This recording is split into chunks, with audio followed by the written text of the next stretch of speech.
Uma das crenças japonesas mais comuns e antigas, a crença shintoísta, afirma que cada aspecto da natureza tem uma alma. Desde montanhas e rios até rochas e folhas, cada objeto tem uma essência viva, e essa essência é reconhecida e respeitada.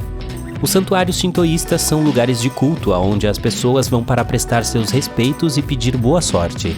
Existem mais de 100 mil santuários em todo o Japão, e cada um deles se destaca de um jeito único. Vou levar você em um tour. Cuidado com o grande portão chamado Torii. Ele indica que você está entrando em um terreno sagrado. Nos lados da entrada, você pode notar estátuas semelhantes a cães ou leões, protegendo o santuário e espantando espíritos malignos. Antes de entrar, você precisa se curvar para mostrar respeito. Vamos entrar. Certifique-se de não andar pelo meio do portão. É uma parte destinada aos espíritos que estão sendo adorados. Cada visitante deve inclinar-se para o lado do portão. Depois de entrar, a primeira coisa a fazer é limpar-se. Bem ao lado da entrada há uma fonte. Você deve lavar as mãos e a boca com a água antes de ir mais longe. Há muitos elementos naturais dentro do santuário, rochas, flores e árvores, pois um santuário é um tributo à natureza. Mas também há algo incomum. Ao redor de uma grande árvore há uma corda com papéis dobrados em zigue-zague. Essa corda é chamada de shimenawa e marca o limite para algo sagrado. Você não encontra os shimenawas apenas nas árvores, mas também em outros objetos sagrados, como pedras sagradas ou portões torii. Esses pedaços de papel aqui são chamados omikuji. Eles contêm previsões feitas ao acaso, algumas como boa sorte e outras com má sorte. Mas tirar a má sorte não significa que sua vida acabou, significa que você deve se concentrar no que fazer para melhorá-la. Você também pode aprender com o que está escrito dentro do omikuji e seguir em frente. Se não quiser levar a má sorte do omikuji para sua casa, você deve amarrar o papel em torno de um ramo de árvore designado para deixar essa má fortuna para trás. Você pode até colecionar suas visitas e diferentes santuários. Cada um deles tem um selo único, e por uma pequena taxa, cada visitante pode obter um selo com uma bela caligrafia japonesa em seu livro de selos. Ao sair do santuário, não se esqueça de acenar com a cabeça mais uma vez e de inclinar-se para o lado ao sair. Essas são algumas regras e elementos comuns, mas claro, os santuários variam dependendo de quem ou o que eles consagram. Alguns consagram imperadores e suas famílias, outros poetas e figuras históricas significativas, vivos ou não. Alguns santuários são grandes e famosos, mas há também muitos pequenos santuários que podem ser encontrados ao longo das margens das estradas. O santuário de Udo, por exemplo, é dedicado ao mítico primeiro imperador do Japão, Jinmu. Por que mítico? Bem, porque não há nenhuma evidência real de sua existência, e há muitas lendas sobre ele.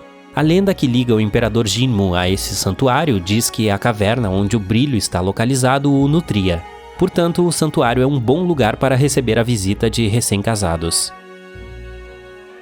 Zeniarai, o santuário quaresmal, é para aqueles que querem atrair dinheiro. Acredita-se que a quantidade de dinheiro que você lava na fonte do santuário vai dobrar. Há também um bonito santuário Yanagimori, que é dedicado a um guaxinim muito amado chamado Otanuki-sama. Ele tem habilidades de mudar de forma e é um símbolo de boa sorte. Ao redor do santuário, você pode encontrar estátuas bonitas dele. Eu poderia falar dos santuários por muito tempo, mas o que mais me vem à mente quando pensamos no Japão? Aqueles lindos jardins. Afinal de contas, os jardins são uma influência chinesa que chegou ao Japão por um inspirado viajante japonês no século VII. Infelizmente, nenhum dos primeiros jardins existe hoje. Uma retomada à tradição dos jardins aconteceu alguns séculos depois com cerimônias de chá. As cerimônias do chá são um aspecto importante da cultura japonesa de hoje, mas foram levadas da China para lá por um monge japonês. Uma cerimônia de chá é um ritual de preparação e representação do matcha, um chá verde em pó. Com o impulso da popularidade das cerimônias do chá, alguns jardins foram projetados especificamente para esse ritual. Assim, os jardins receberam pavilhões de cerimônias de chá, com todos aqueles belos degraus e lanternas. Uma modificação posterior dos jardins são os jardins de passeio, que foram destinados a passeios e eventos da aristocracia japonesa. Pessoas ricas começaram a se expressar através de seus jardins, orgulhando-se deles e mostrando seu sucesso.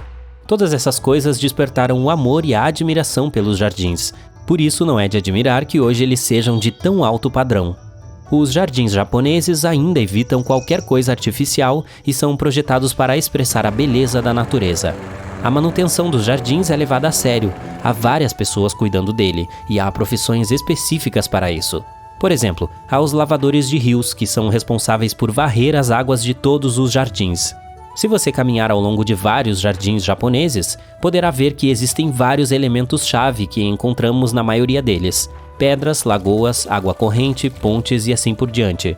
Todos esses elementos têm um significado e todos são cuidadosamente colocados onde são mais propensos a trazer boa sorte. Há até mesmo um manual japonês com as regras para a colocação de água. Por exemplo, a água deve entrar no jardim vindo do leste e fluir em direção a oeste. Assim, a água corrente transportará todo o mal e o dono do jardim viverá uma vida saudável e próspera. O elemento central da maioria dos jardins japoneses é uma lagoa, e ela representa lagos ou mares, tanto reais quanto míticos.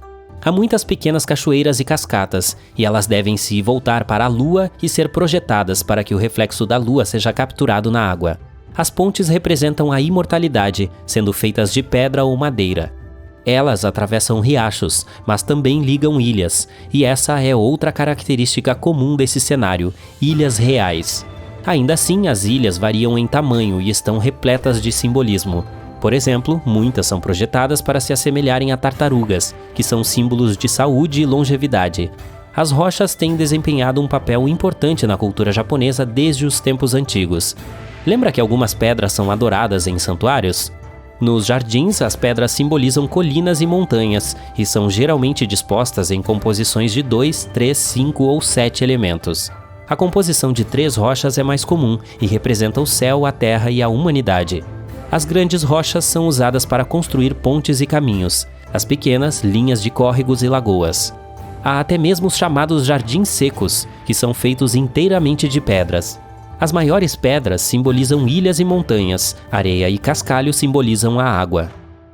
É claro que não existe um jardim verde sem árvores, flores e vegetação. Esses componentes são muito bem dispostos para imitar a natureza, destacar a melhor característica de cada planta e deixá-la prosperar. Os caminhos têm sido uma parte importante de um jardim desde que a aristocracia começou a passear por eles. Felizmente, hoje qualquer pessoa pode dar-se ao luxo de dar um passeio por lá de vez em quando. Os caminhos são circulares, permitindo que você veja toda a beleza. Ao passear pelo jardim, podemos notar essas fontes de água, cuja função é a limpeza ritual. Elas são especialmente importantes para serem usadas antes das cerimônias do chá. As lanternas estão sempre perto das fontes. Note que elas não são feitas de metal. Como você se lembra, os jardins japoneses usam materiais naturais, e por isso as lanternas são feitas de pedra. Elas vêm em todas as formas e tamanhos, e são colocadas em locais cuidadosamente escolhidos para proporcionar beleza e senso estético, como em ilhas e ao lado de edifícios significativos. É claro que há muitos edifícios, e estando no jardim você pode observá-los. Afinal, os jardins são construídos para agradar os olhos em primeiro lugar, e devem ser apreciados de dentro para fora.